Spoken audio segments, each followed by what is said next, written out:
Hello, everybody. Bruchim habayim. Bershutchem, ani adaber be'anglit. Tov? Yafeh. Welcome again to Games' annual conference.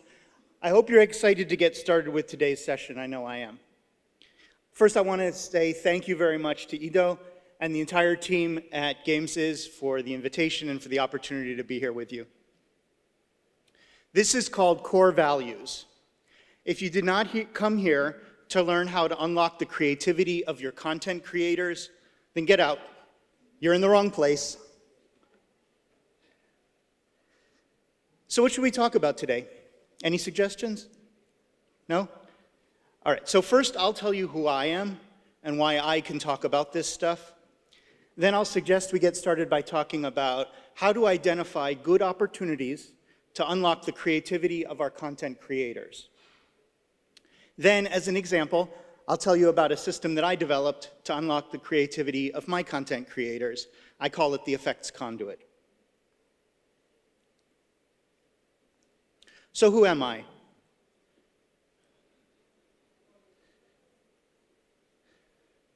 My name is Terrance Cohen. I'm a senior engine programmer at Insomniac Games. Our most recent game was Spider-Man 2, and our next game will be Wolverine.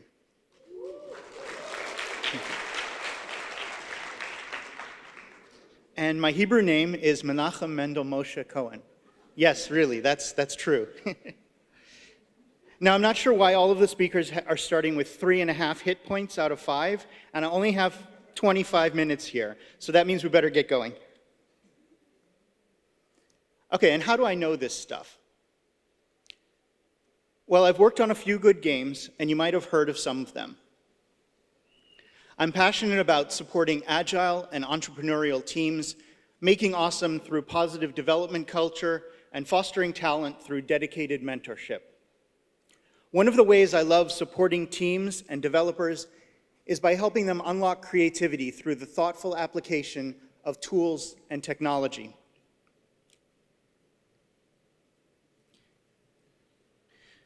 So how do we identify opportunities to unlock creativity? First of all, what do we mean by unlocking creativity? The way I'd like to describe it is removing barriers and empowering developers to do their best work. So I want to start by saying number one is environment and culture. Talented people do their best work when they are trusted and supported.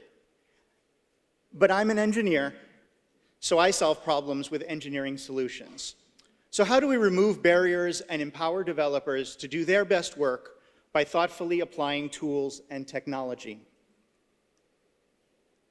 So here are the steps we're going to take. Step number one, do it wrong. Now this is my favorite step. I have mastered this one, believe me. Some people even say that I've made an art of doing it wrong. So step one is be creative, make stuff, feel the pain, experience what your users or players are experiencing. You don't know what to fix until you've experienced it personally yourself. And then, and only then, can you start to design practical solutions. Step two is fix it. Fix the pain that you personally felt. You can do this by instituting workflows, documenting and fostering tribal knowledge, and finally building a system. Step three is watch how creatives abuse it. If they're not breaking it in exciting and creative ways, are they even using it? They're probably not.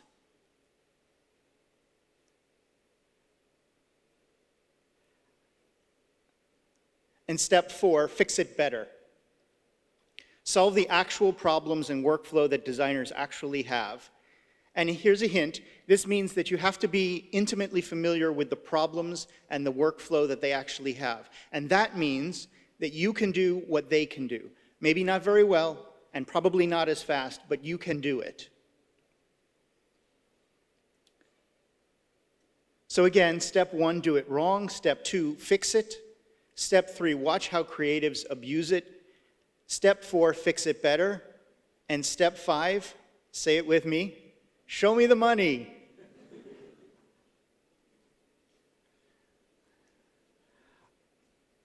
All right, To illustrate these principles, next I'll talk about a system that I built called the effects conduit.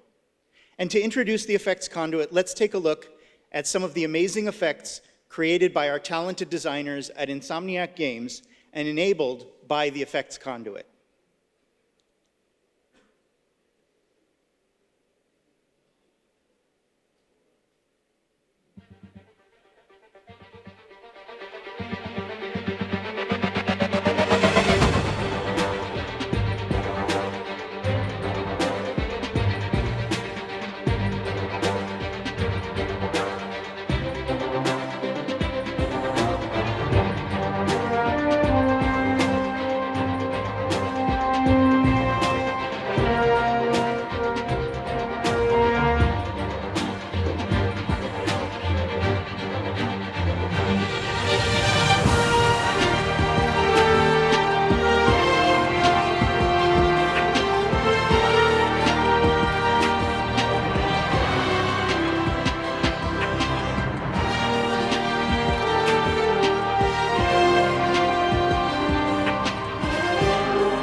Okay, to talk about the motivations for the effects conduit, let's go back to ancient history BC. That's before conduit.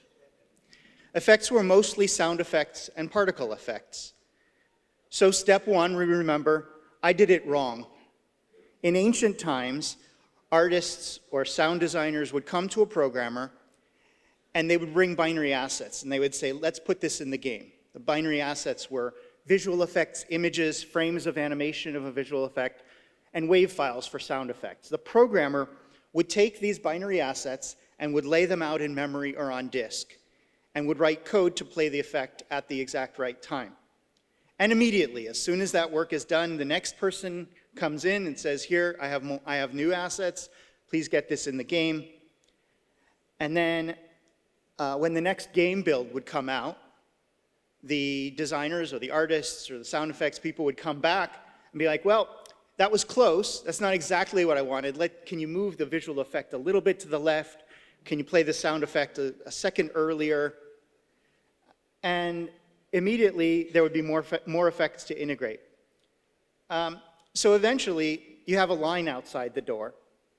And I know this because I was that programmer. You see the guy in the room with his head on fire? That was me.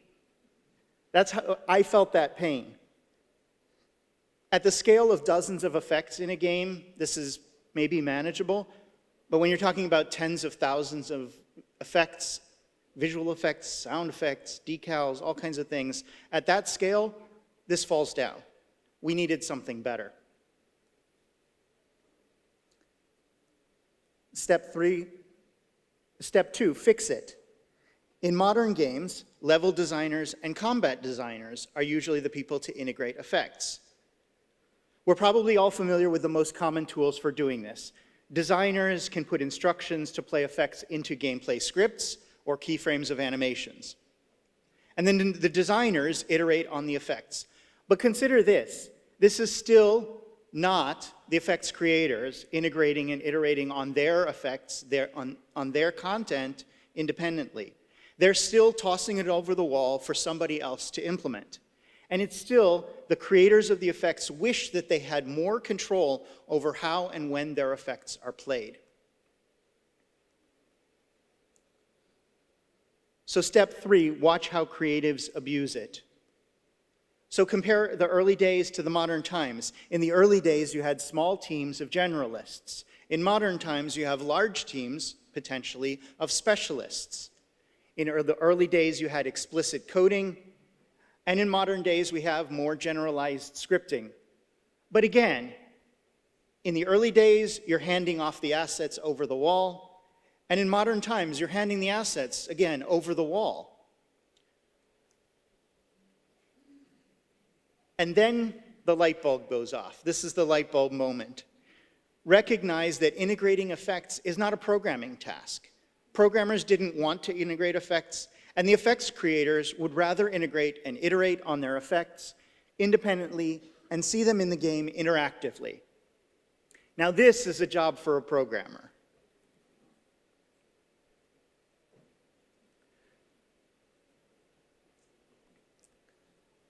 To illustrate step 4, again, fix it better, I'd like to introduce the effects conduit. This is how I like to imagine the inner workings of a game, as a sort of organized chaos where everything has a purpose and a function. There's a certain elegance to it all, but sometimes it's very hard to figure out where things are coming from or where they're really going, and that's why I use the word conduit. Consider the typical effects workflow. Typically, effects triggers are mixed in with gameplay scripts or even with code. They're played from keyframes of animation. They're specified by physics events such as collisions. But consider that that can make it difficult, especially for designers, to answer the questions like, where is this effect played? Or what effect is played when this event happens? The effects conduit asks, what if the people who design the effects were able to independently iterate on and introduce their effects independently without being bottlenecked by others in the pipeline? Consider the common event that happens when a grenade explodes. So we're going to talk about a couple of events. We'll talk about, for example, grenade exploded or bullet hit, okay? Consider the common events that happen when a grenade explodes. All of these effects are likely to play in response to that single event. Particles from the explosion, explosion sound effects, scorch marks on the terrain, right, projected decals, NPCs screaming, so dialogue, right, camera flash, these are full screen effects, rumble on the controller, and potentially other effects like characters who are close to the event, ragdoll, receive damage, they may trigger NPC behaviors. The thing I want to point out here, and the motivation for building this system, is to reflect the reality that these systems are not separate. Rather, they are parts of a holistic experience that is the body of effects that enhance and really complete the gameplay. So remember our what ifs. What if designers were empowered, and what if they could visualize the relationship between events and effects? So to understand how the conduit accomplishes this, we're going to define some concepts. We're going to dig in a little bit more into the details of each concept and into each stage of the conduit. But to kick it off, the event identifies what happened. That event may come from gameplay, script, or animation. Filter identifies, do I care? And the response is, what should I do about it? So speaking about the event, it identifies what happened, such as grenade exploded, okay? And the event carries with it some details of the details of the context, location and orientation of actors that are involved in the event, potentially things like the surface normal, any other contextual information such as physics impact, type of explosion, and it's important to understand that the event identifies what happened. This is not what effect is played yet. We're just talking about what happened. In our case, the grenade exploded. And later, we'll see how effects are specified with other conduit data. Then the event is dispatched, and the conduit receives the event. And the conduit's going to decide if it's interested in responding to the event. So the filters identify, is the conduit interested? Might want to play effects. So here, as an example, this is a graph of a filter that says we're interested in friendly fire, that is, projectiles that hit flesh and were fired from a friendly actor.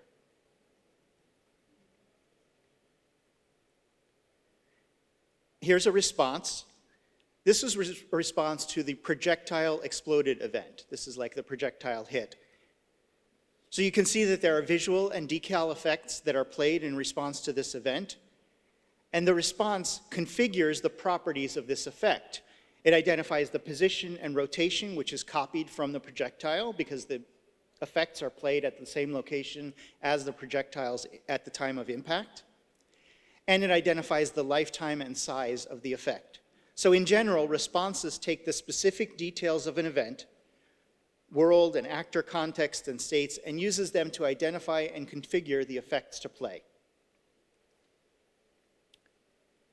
Now recall that events identify what happened and not the effects. The conduit filters those events for what it's interested in, and then if the response is selected, then the conduit specifies a response. It instructs the effects system to play the effect.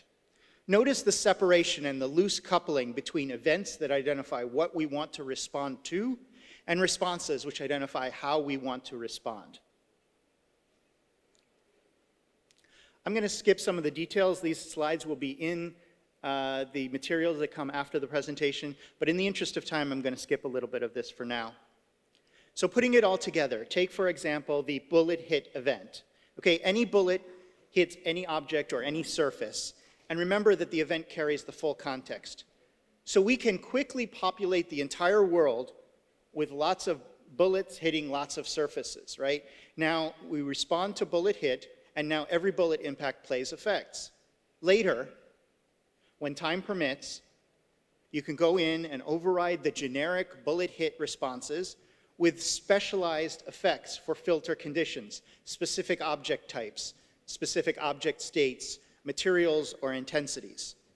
So here's an example. Okay, imagine that sound has time to specialize the bullet hit responses. So the sound designers go in and they write filters for jacketed hollow point hit metal, or full metal jacket hit wood with unique special effects. Other bullets hitting other surfaces continue to play the generic effects. And notice that the visual effects don't need to do anything special, right? The visual effects continue to play generic effects in response to bullet hit. Now, this is a very powerful combination. You can quickly populate the world with effects. You decouple your work streams, specialize effects as time permits, and iterate, this is key, independently. So in addition to providing a robust set of tools for selecting and configuring effects in response to events, the conduit also serves as a centralized place for the logic that connects the events to their resulting effects. So what have we covered? We talked about who I am and how I know this stuff. We talked about how to identify opportunities to unlock creativity. And we talked about the effects conduit as an example of these steps. So I want to thank you for spending this time with me. And I hope that you'll be able to bring back some of these ideas to your teams and to your projects and keep making awesome. I'm Terrance Cohen, and I thank you for your attention.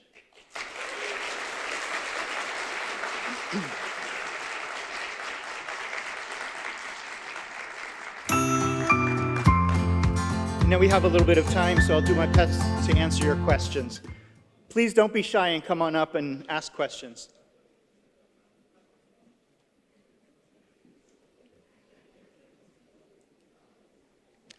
I see you.